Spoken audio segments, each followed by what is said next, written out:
Now let's see our project in action with a Modyo widget that consumes data through our API.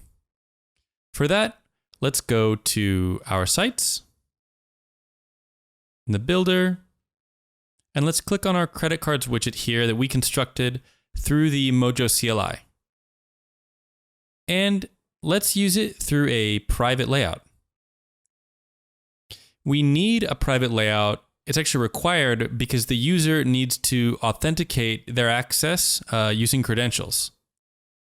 So now let's go and configure the Modyo access for that site at the moment the private layout is loaded.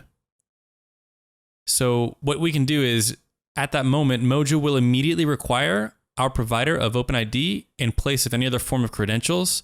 And so for this, we need to go to Settings, Signups, Enable Sign-in Redirection, and establish this URL for auth/OpenIDC/authorize. Okay, so we save it. And now, in an incognito tab, let's go ahead and visit our site. In our private layout here.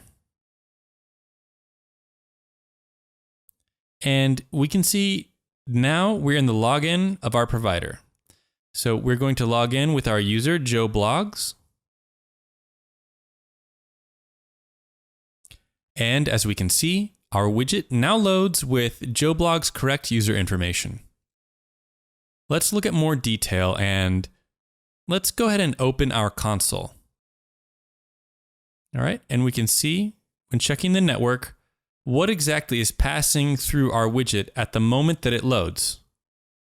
So our widget is set to look for our access token through the API to then later use at the moment we see our credit card's endpoint.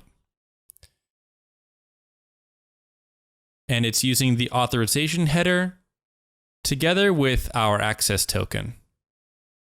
So through this model, we can have our endpoint with user-specific data. And with that, this now completes our second module.